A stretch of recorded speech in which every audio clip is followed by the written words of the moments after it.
my spooky friends, it is Stacy and welcome to another makeup tutorial. Before I show you and we dive into the tutorial, I want to give you a reason why I picked the colors and the style that I did for my Frankenstein's monster. Now, Mary Shelley's book Frankenstein, published in 1818, didn't get its first American adaptation until 1931, starring Boris Karloff. And that's where we get the iconic flat top head and the bolts onto the neck. That was a design choice by makeup artist Jack Pierce, whom also is responsible for the makeup as well.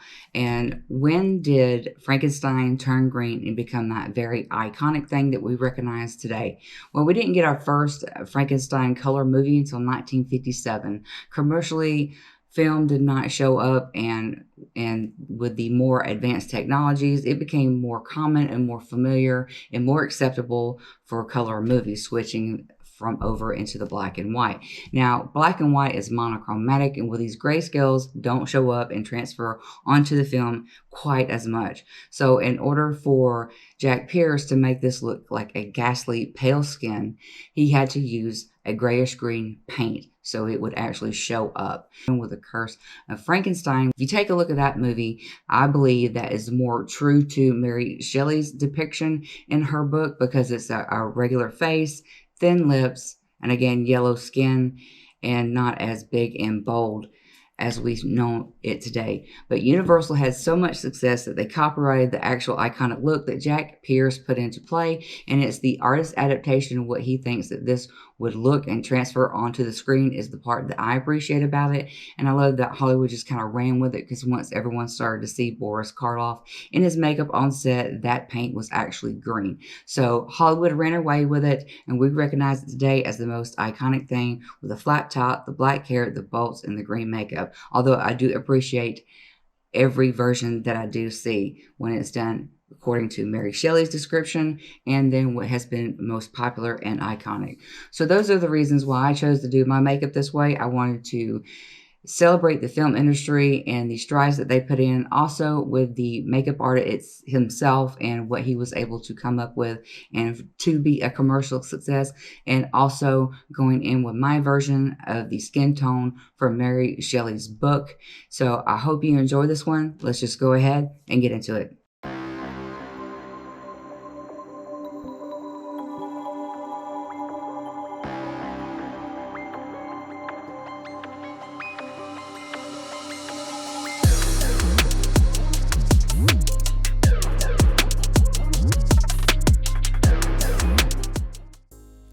To begin making my forehead, I'm using craft foam paper. Now I measured the circumference of my head. This is also onto the ball cap, just to give me an idea where things need to go and how it's going to look and how I can incorporate making it smooth transition. Now with the craft foam paper, I use masking tape, and I was not too worried about gaps or anything like that. Right now I'm just worried about the shape, and I'm going to fill in the gaps later when I use liquid latex and tissue. I then cut out a top and fed that over into the center of the cap, and then took some more masking tape and used that over to create the brow bone. Now with liquid latex and tissue paper, I went in with 1-ply, no texture, and I took care of the sharp corners and edges, and then I tapped liquid latex into that, and I did that all over the top portion of this cap, making sure to get rid of anything that had a seam or needed some more security. I also put that over into the brow bone, because the biggest thing about Frankenstein's monster is the heavy brow bone up over the eyes. I continue adding liquid latex and tissue paper. I'm using 1-ply tissue paper. Make sure that it doesn't have any texture, because if you're going to skip the airfoam clay to make it smooth, you're going to want a smoother texture. Just be sure that you go over this a couple of times, making sure that everything doesn't have crinkles in it. So make it a little bit more smooth, that way the paint will look a lot better if you're going to skip the clay portion. Also be sure that you get rid of corners and edges on your tissue paper, and you are using 1-ply of tissue paper every time you do a layer. I then remove my ball cap and I go in with cotton and liquid latex and start to build that up over the eyebrows and into the around the sockets of the eyes. Now the best technique for cotton and liquid latex is to tap an area flat so it's saturated and then drag your sponge or your tool over into that. Now, in order to make the neck bolts, I'm just using this pad as a guide as to what to pour. Once I get those squares filled, I then go in and bleed out to make sure that that's a thin layer, and then with some more cotton I go in and create a circle, making sure I tap everything into the liquid latex. This is going to be the skin, and I want a smooth transition so the outside layers are very thin and it builds up toward the center, and then also leave a small hole into the center to apply the neck bolts. Now going in and making the head brackets, I just create a small guide that is going to guide my scissors to making these smoother and less bulky. As for brackets up over the head, I always make more than what I need. And continuing to make the bolts, which mine look more like screws, I go in and I roll out a small little layer of airfoam clay. I cut off a small little piece and I flatten that between my index finger and my thumb. Those are going to go onto the top. And then I use a letter opener to score in the threads for the screws. Once I get the desired look, I then take the same tool and I push in a little flat area to make these look like Phillips screws. And before everything dries, I attach those to the top, and this is what they look like. And you can see this is what it will look like once everything is dried. Then to create the rivets on top of my craft foam paper, I take dollar store self-adhesive gems. You can find these plentiful at the Dollar Tree. And I place those at the top and the bottom. And then I go in with Maron's metal silver powder with their mixing liquid. But if you need another option that's a bit cheaper, if you have followed me for a while, you'll see that I've done a mechanical or a steampunk zombie, and I used a rub and buff. This is another option. So if you've done that look and you have it, that will work also. It's a little bit cheaper, but the product does dry up a lot faster. Once everything is cured, it's time to paint that to make it look metal, going back in with my Maron silver metal powder. And now it's time to remove the skin that we created for the bolts. I'm using flour and I dust that over the top, and as I peel, I push that flour up underneath, making sure that everything has been dusted so it doesn't stick on itself. You can use baby powder or cornstarch if you don't have flour. Now I'm tapping the end of those screws into the liquid latex and placing that right into the center where we left the opening. And once it dries, it should pull up into one piece. It is time to knead the airfoam clay to get rid of any bubbles in it. To make it more pliable, I find that pushing outward and packing it onto itself will do that. And I go in with my rolling pin, which has some guides on it, so I make sure that it doesn't roll too thin. And if you cannot pick it up off of the surface that you're using, you know those edges are too thin, so go back in and make them a bit thicker. Now I want to cover the portion at the top, so I want this to go up over the eyebrows and the build-up we did for that, and go over to as much on the outer edge. So I rolled out as much I could in the surface area that I was working in, and then I cut and scored the edges because those are going to be the temples, which I'm going to push that in to create the forehead for the indentions. Now I go in and lay everything as flat as I can, cutting off that in which I don't need. And the biggest thing about airfoam clay is to always make sure that it's covered, or you continue to wet it with a spray bottle before it dries. Now I'm going in and creating the side pieces because now I have the area and the guide for the temples of this look, and matching it up, pinching it together, and then going in and creating another side, matching that up, and then I go in and continue to fill up this cap for the top and everything on the side so that I don't have any area that's not covered. The most important thing is the smoothness over the edge of the cap, because we know that Frankenstein's monster, the head is flat and that part is the most recognizable, so you want that to be as smooth as possible. And in order to get all these pieces to fit and make sure that it's one piece, I go then and I connect everything that has a seam by going in and pinching it onto the other portion, and then with a tool that is wet, along with spraying to make sure it doesn't dry out. I then go in and flatten and smooth out all the areas that have seams or imperfections. And if you are having a hard time getting your airfoam clay to be completely smooth, don't get too hung up on that, because you can use imperfections as part of your design. Just like this is Frankenstein's monster, so everything that has a dent or a crack in it is going to benefit the look. And I'm going in and I'm scoring in the area that's going to have these stitches on each side of the temple, and then going in with a dotting tool, I score across for staples, and then I dot each end of the staple so that it looks like it's more sunken in. This is going to help when you have paint, and it's going to allow that color to sit and saturate deeper inside of it. And I just continue to go in and create some different markings, along with also taking my thumbs and pushing the airfoam clay in so it makes that forehead protrude out further. Going in with a bald cap and some spirit gum, I get that placed over onto my head, and also I protect my eyebrows using an Elmer's glue stick. Placing my cap, I did go in and cut an area around the top of the ears because I want a transition to be smooth, because this is thick in the cap. So I'm using some medical tape because it's what I had, and I go in with some liquid latex, and then I unroll a cotton ball and I place it up over the ear and pushing it down onto my neck.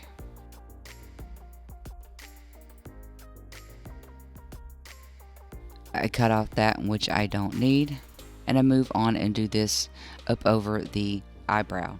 So the brow bone is very protruding, and I want to cover my eyebrows and have it come into the skin, so I'm using tissue paper for the brow and cotton for the side of the ears. Again, doing the same thing, liquid latex, and placing some cotton to cover up the seam from the cap and make it blend into the skin. Going in with tools, always make sure that your tools are saturated with liquid latex, that way it doesn't drag and pull off on your design. And again, the best technique to cover tissue paper and cotton is to tap and pull, tap and swipe your sponge into the next area. I continue this process until I have a cohesive piece that runs from the top of the head down into the cowl, which is the neck, and it looks like one piece. I then mix some color foundation of black and white because I wanted this grayish skin tone look, the original version of Frankenstein's monster, which wasn't initially green. So I'm going in and I'm mixing these colors together. I went a little too dark, but I'm going to add flesh tone and some white here in a minute. So I'm painting my neck and everything that I just created between the cap, the liquid latex, the cotton, and the tissue paper. If you're looking for colored foundation, I got this from Indi Cosmetics. I'll link that into the description below. And I also have a full review on their entire line of colored foundation. I then tap white grease paint all over and blend that in with a brush. And this is me working on the fly, working with the things that were available to me that I was running out of to make this entire look. So I took the lightest foundation. I didn't have a whole lot, but I used a brush to bring in more flesh tone into the look. And then with some alcohol paint, which I am using Narrative Cosmetics. I'm trying them out for the entire year.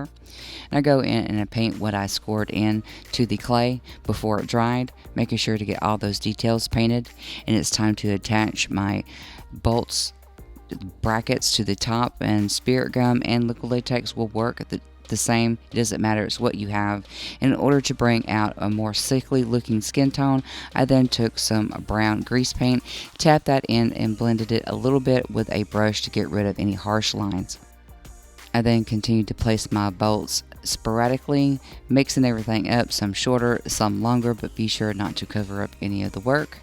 And this, you might recognize, is from Lydia Dietz's makeup. This is a wig that I had already cut into, so I'm using that for the hair. But before I do that, I'm painting in my staples black so they pop off of this color, and so that I don't cover up any of the work when I placed the hair onto the top of this cap.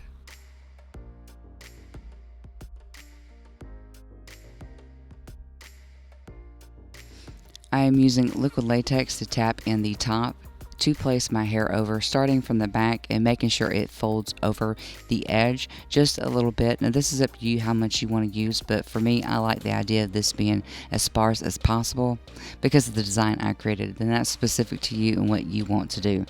But when I use liquid latex for this, anything that is not laying down once I place it over the top, I then just take more liquid latex on a sponge and I get that in. Now the liquid latex that I'm using is clear dry, so I don't have to worry about it discoloring anything that I've already created.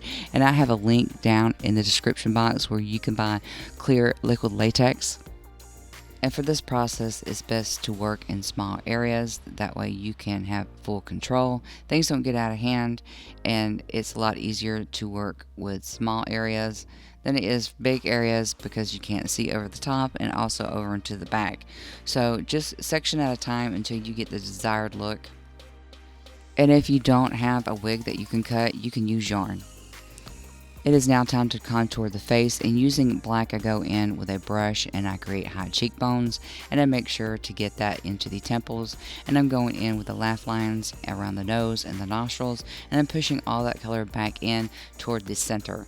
Now I go in with black up under the eyes and the brow bone, and I work in small layers again for the blending because the paint that we have on is not completely dry because it's oil and grease. It's going to make blending a lot easier. So when I take the black, I go up over the top into the eyelid, and I carry that down a little bit and bleed it out toward the apples of the cheek.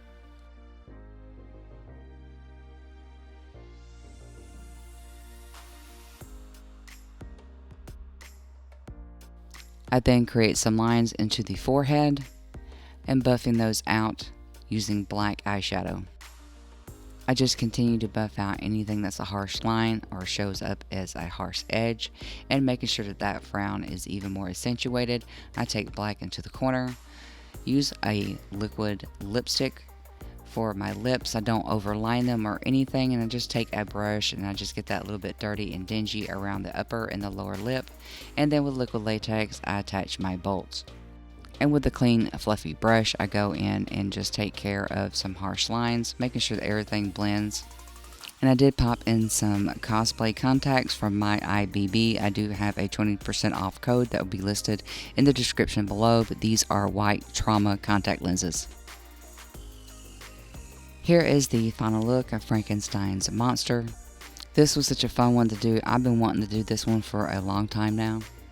I was totally inspired by the classic Boris Karloff 1931 Frankenstein's monster, along with Young Frankenstein when Peter Boyle is in full costume.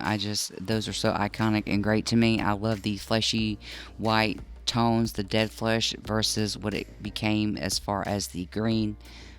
But who are some of your favorite actors when it comes to horror classic? Is it Boris Karloff? Is it Bela Lugosi? Let me know in the comments below. And if you'd like to kick it up in your Halloween and cosplay game, hit that subscribe button to get more tutorials that will save you time and money. And this tutorial would not be complete without a tribute to my most favorite movie, Young Frankenstein, starring Peter Boyle and Gene Wilder. A great movie from Mel Brooks. Dressed up like $1 million trooper, trying mighty hard to look like Gary Cooper. Can't help it. Too funny. My favorite movie. Thanks for watching. I'll see you guys next time. Bye.